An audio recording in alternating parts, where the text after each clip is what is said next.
नमस्कार बंधुरा এই যে জল পড়তে শুরু হয়ে গেছে রাত থেকে আর রোজের মতন আজকেও সকালে মাছ ধরে নিয়ে চলে এসেছে এই যে বাঁধ থেকে একবারে টাটকা আর হাতে আছে একটা ফলাট আর একটা আছে গামলায় আর বাকি সব তেলেপিয়া একটা আছে এই যে গড়ই মাছ এইটা হচ্ছে গড়ই মাছ আজ মা বাঁচছে এই যে তিনটা ফলাট মাছ আছে এই যে বড় বড় ফলাট মাছ আছে তিনটা ফলাট মাছ আর আজকে প্রতিমা দেখি এই ফলাট মাছ দিয়ে কি বানায় এই যে এই পাশে প্রতিমা আদা কাটছে আমি আদা রসুন ছুলছি তো কি করবে প্রতিমা ফলাট মাছের আজকে বানাবো ফলাট মাছ পটল আর আলু দিয়ে ঝোল আজকে একটাই তরকারি বানাবো কারণ দমে জল পড়ছে আর মন যাইছে না যে বানাবো বলে তো তরকারি তাই যে একটাই বানাবো ঠিক আছে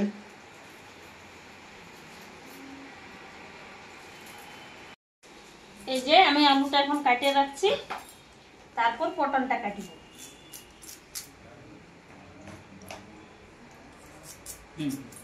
এইভাবে কাটিব আলুটা এটা কাটি কুটে সব রেডি করে রাখছি মশলাটা বাটিয়ে নিব তারপর রান্না করব আর মা মাছটা বাছিয়ে দিচ্ছে তেল গরম হয়ে গেছে আগে আমি পটলটা ভাজবো তারপর মাছটা ভাজবো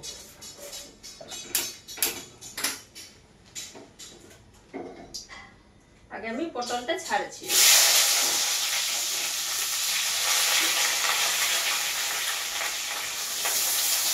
হালকা লাল লাল করে ভাজবো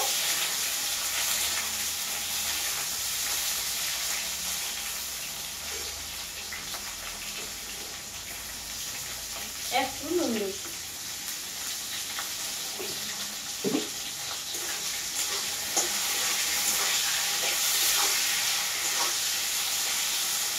যেমন বেশি না সিদ্ধ হয় পটলটা ভাজাতে ভাজাতে এই যে ফলাট মাছটা বসা ধোয়া সব হয়ে গেছে ওটা আমি হলুদ মাখাবো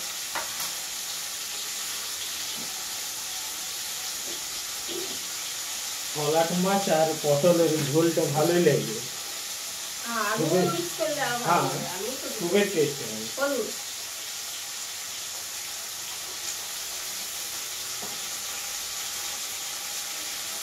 এভাবে আমি মাখাবো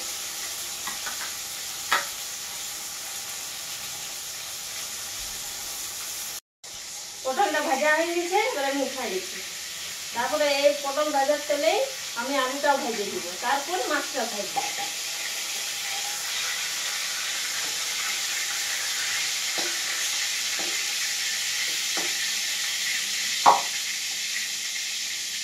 আলুটা আমি সিদ্ধ করে রেখেছি তাও আমি একটু ভাজে দিচ্ছি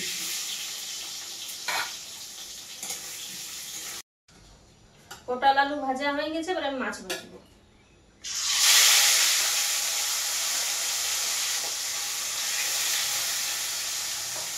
তুমি কি করছো তুমি এই যে আমি গড়ই মাছটাকে বাছছি গড়ই মাছের কি ভর্তা আরে আজকে তুমি ভর্তা দিয়ে ভাত খাবে নাকি পটলের ঝোল আর গড়ই মাছের চটনি গড়ই মাছের ভর্তাটা একটু লঙ্কা বেশি করে দিবে সেটা আমি তো ঝাল দেবো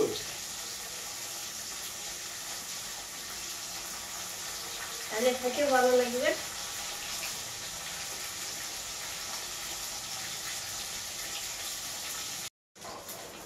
এই যে মাছ ভাজা আমার হয়ে গেছে এবার আমি উঠাবো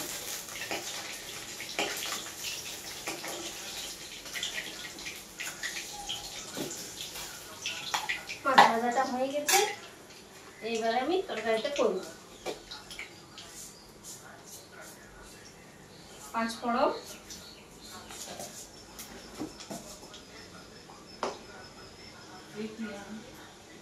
পেঁয়াজ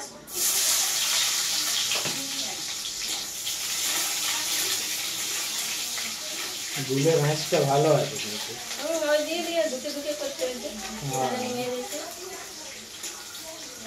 পেঁয়াজটা একটু ভাজা হোক একটু হালকা না ভুকলে নিয়ে যাচ্ছে গুলবোর্ড মেখে এই জন্য ধুইতেই হয় কিছু।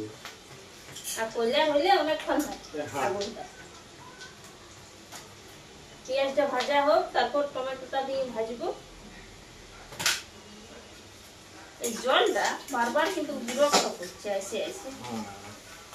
অতিরিক্ত জল ভোরে তো পড়িল, তা হইল না, কোনো কাজ করা মুশকিল হয়ে গেছে। পেঁয়াজটা ভাজা হয়ে গেছে, এবার আমি বিলাতিটা দেবো।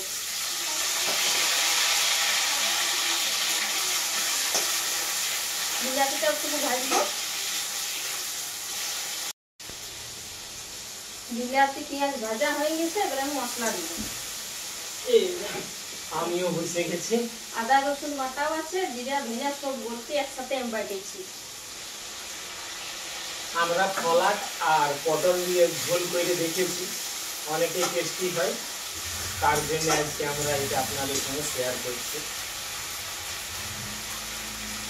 গুঁড়া লঙ্কা, এই লঙ্কাটা অনেক ঝাল আছে, একটু ভালো লাগবে ঝাল ঝাল খেতে। অতিরিক্ত ঝাল। হলুদ আর অনেক জল পড়ছে, মানে কোনো কাজ করতে দিচ্ছে না, অসুবিধা হয়েছে এই জলটাতে। এবারে কিছুক্ষণ ভাজবো আমি এইভাবে। আজকে বেশি কিছু না, এই ফলাট মাছ পটল দিয়ে ঝোলটা আমরা বানাচ্ছি, আর আপনাদের সাথে এটাই আমরা শেয়ার করছি। অতিরিক্ত জল, রাত থেকে জল আসলে একরকম পড়ছে না জলটা, এখন ছাড়বে তবে তো ছাড়ছে নাই তো, জলটা ছাড়ছে না।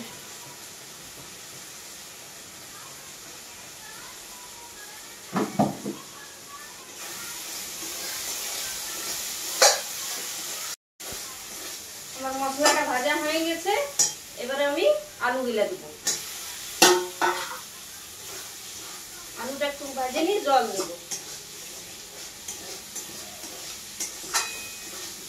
খুশবুটা খুব সুন্দর দিতে শুরু হয়ে গেছে, আসছে ভালো। হ্যাঁ,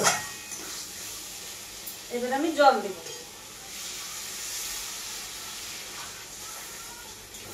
মাখা মাখা ঝোলটা হবে। একটু ফুটুক, তারপর পটলটা দিব, তারপর মাছটা দিব। বাস এতটাই দিব।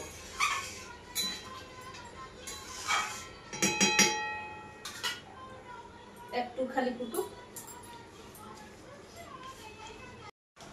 এবার আমি মাছটা দিব। মাছটা আমি ছাড়িয়ে দিই।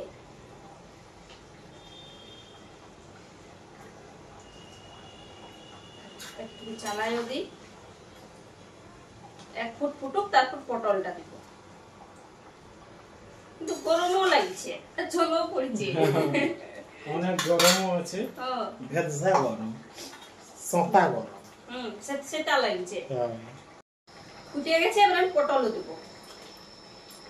এবার পটলটা নিয়ে কিছুক্ষণ চালাবো, তারপর আমি গরম মশলাটা দিব। আর কালারটাও খুব সুন্দর হয়েছে। এবার আমি গরম মশলাটাও দিব। আর একটুকু ফুটুক আর নামাবো।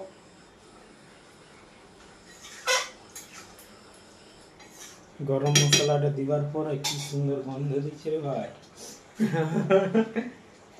যে যেমন করে, হ্যাঁ, কেউ ভেন্ডি দিয়ে বানায়, কেউ শুধু আলু দিয়ে বানায়, কেউ ঝিঙা দিয়ে বানায়, তারপরে ছোট ঝিঙ্গাটা বলে পটল ঝিঙ্গা, ওইটা দিয়ে বানায়, কেউ শীত ঝিঙ্গা দিয়ে বানায়, যার জলটা ভালো লাগে সে সেটা বানায়।